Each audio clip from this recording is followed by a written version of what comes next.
Good morning. Hello, it's lovely to see you, and I'm really sorry I'm not available to be with you today in Birmingham. My name's Pauline Kneale. I'm the Pro-Vice Chancellor Teaching and Learning at Plymouth University in Devon in the southwest, and I'm afraid just at the moment it wasn't possible for me to come and join you. So hello to everybody.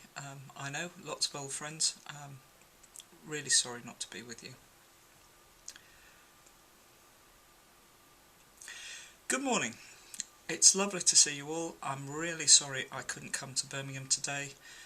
Thank you to Rob for asking me to produce this video, which, as he knows, I absolutely hate doing under all circumstances. It is much easier, in fact, to come and speak to you directly.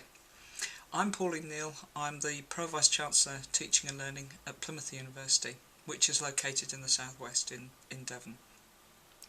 At Plymouth, we aim to develop exciting and enterprising students who will be valuable employees, and whether they stay in the southwest, as many do, or whether they move away, we want them to be actively understanding what they're learning, able to be reflective, able to think about what they do, and able to act on their developing understandings of how they are effective in their learning and their workplace applications.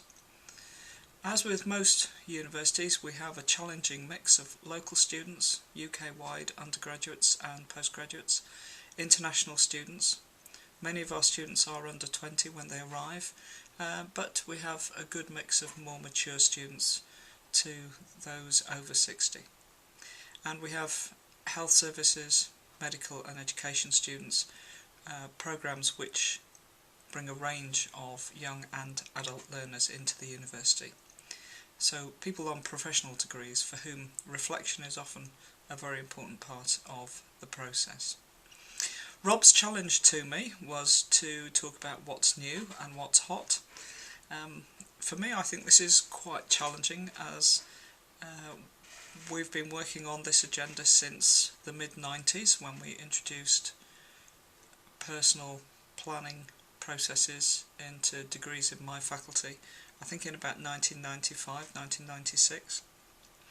And in some ways the issues haven't changed hugely, because each year we have new groups of research students, new postgraduate tutors, new lecturers, and of course the whole new undergraduate body, where we want to persuade them of the value of the process and to engage actively through their learning in planning and in reflection. What we do have now that we didn't have 20 years ago, and which is really great, is research evidence in various journals and other literatures that evidences the process, the value of the process, the ways in which students accept and understand reflexive learning, and different styles in which it can be done.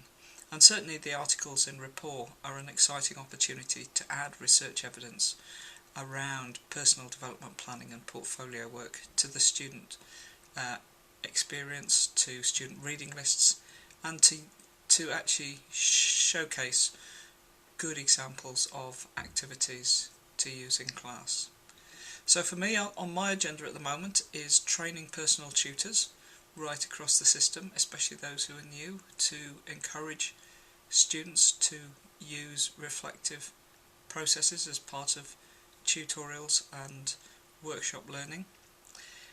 Writing reflectively is not going to go away as an agenda issue. It's difficult, it's challenging, it makes people think, and it only works if you do it on a reasonably regular basis and you therefore get good at it. And so curriculum design to ensure reflective writing is part of the process being put in place right from first year through to final year, that gives people the opportunities to get themselves comfortable with the process so that they do it better, is really important.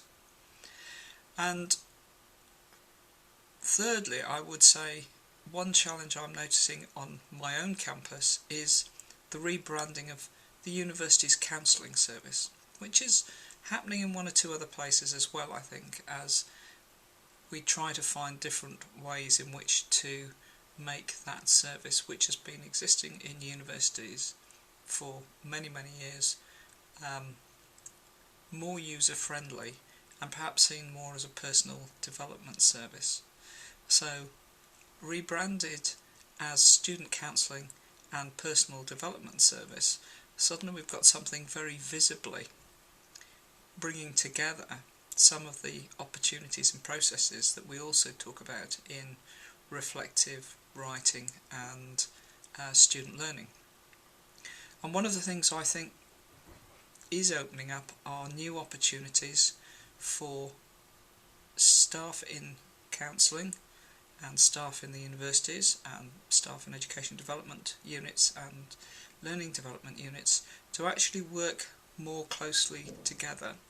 There are huge numbers of ethical and confidentiality issues involved in terms of individual student information, but actually aligning and encouraging students when they are engaging in reflection as part of a counselling or personal development process, and seeing how that fits with the reflection and personal and skills development which is coming at them from their academic courses, and seeing that that's aligned and making it more explicitly aligned, I think is quite an interesting area for development. There's been work going on in this area for some time, but I think it's an area for ongoing push.